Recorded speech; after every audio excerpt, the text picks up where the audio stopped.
It's 4 days to Halloween, Halloween, Halloween. It's 4 days to Halloween, Silver Shamrock. It's 4 days to Halloween, Halloween, Halloween. It's 4 days to Halloween, Silver Shamrock.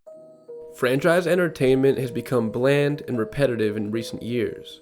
Really, there's nothing weird or out of the ordinary about modern franchise movies. But that's the glorious thing about the 80s. I don't know if it was just hubris, cocaine, or a mix of the two, but studios and industry creatives were making some truly outlandish choices in the 1980s, even when handling beloved franchises. One of the most bizarre entries to a major franchise ever is 1982's Halloween 3: The Season of the Witch. This is the second film that I'm covering in my Strange Cinema series, where I'm trying to find the weirdest oddities in movie history.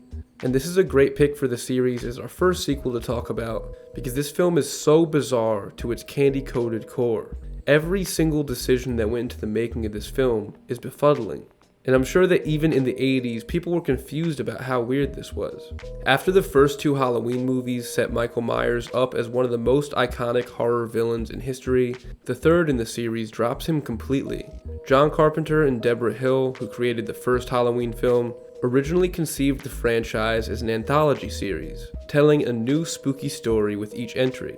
After the first Halloween was so successful, the studio got them to make one more Michael Myers flick, but then after that, the anthology series was fair game. In theory, a Halloween anthology would have been a great way to take the franchise. One entry in a haunted house, another with a haunted mask, another with a zombie outbreak. It could have been a sort of Twilight Zone or Goosebumps type of series. But they really couldn't have picked a stranger movie to switch it up with. The first Halloween movie worked because it was so simple. A serial killer stalks a babysitter. Nuff said. Even though John Carpenter and Deborah Hill were still working on this one, with their close collaborator Tommy Lee Wallace in the director chair, Halloween 3 had the vibe and the ambition, but none of the simplicity that made that original so iconic. The movie follows an alcoholic doctor who, after witnessing a murder-suicide, decides to solve the mystery himself, tracking down the manufacturer of a Halloween mask that the victim was holding. He teams up with the victim's daughter, and together they visit the factory of the Silver Shamrock Mask Company. The evil corporation is run by Conal Cochran, an old Irishman who is using the power of Stonehenge to murder all of the children of America by using TV commercials and Halloween masks with little bits of Stonehenge in them. Also, there's robots and laser beams, as if that wasn't enough. Let's break this thing down piece by piece. First off, the title, Halloween 3: Season of the Witch. It sounds cool, but what does it mean? Who is the witch? Is it Cochran? Wouldn't he be a warlock if he's a man? I don't really know how that works, but regardless, I don't think it's too fitting for what the movie's about. And let's get into Cochran himself for a minute. Why is this old Irish man who they chose to be the successor to Michael Myers? I actually do like his performance here. He's almost like a Willy Wonka type figure, and he's pretty menacing when he needs to be.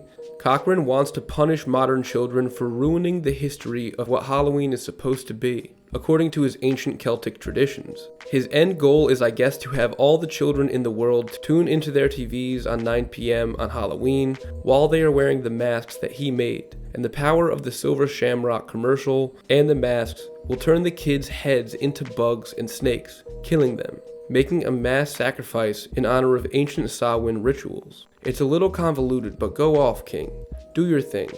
But this movie isn't even that bad, it's just strange. The kills in it are pretty great, with a guy getting his skull pulled apart through his eye sockets, and a head getting pulled straight off.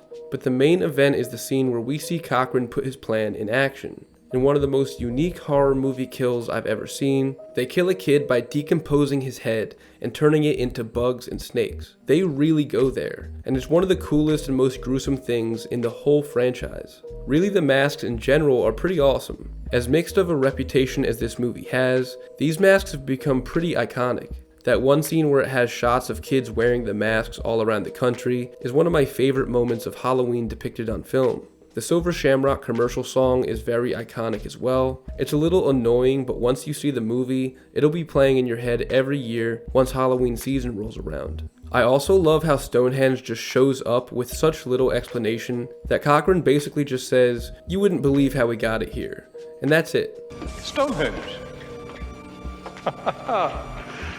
We had a time getting it here.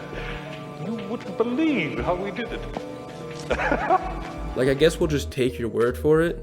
He also has these robot henchmen, which sort of act as these Michael Myers-esque figures, as killing machines who show no emotion.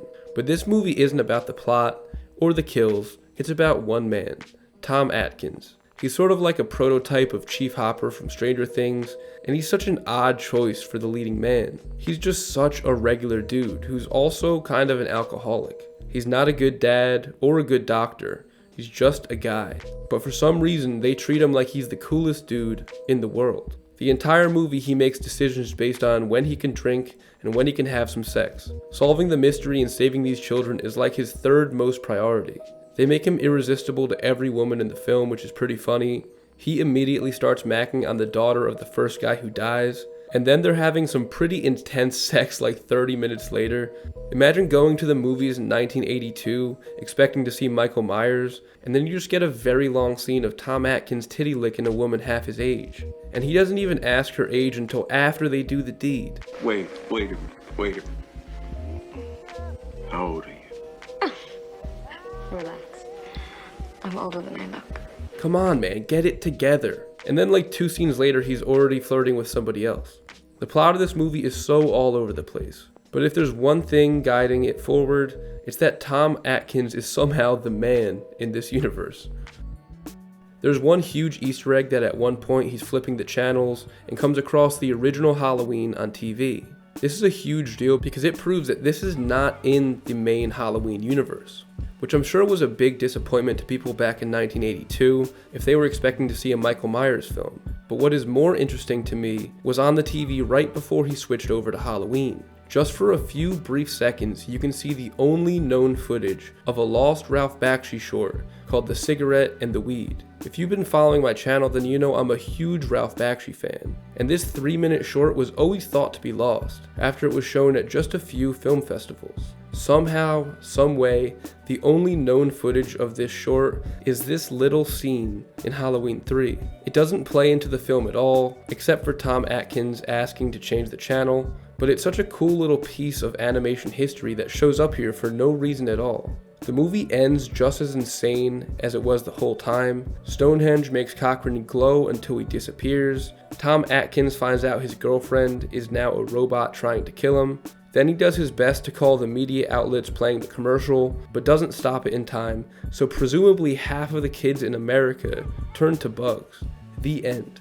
I'm of two minds with this movie. While it is a shame it wasn't better to keep that anthology plan for the series going, I can't help but love how odd this thing is. Its weirdness has garnered it a huge cult following over the years, and it's seen many contrarians even cite it as their favorite film in the franchise. Either way, this shit is weird, and I love it. Thanks for watching, everybody. Hope you guys enjoyed this one. I'm a huge fan of the Halloween franchise, and I also really love this one as well. Let me know down in the comments, how do you guys like this movie? Also, just like the last video, let me know of some other weird movies to include in my Strange Cinema series. I just recently passed my 1-year mark with this channel, so thank you all for rocking with me. As always, I got a lot more headed your way, so stay tuned, stay safe, and stay deaf. Thanks for watching.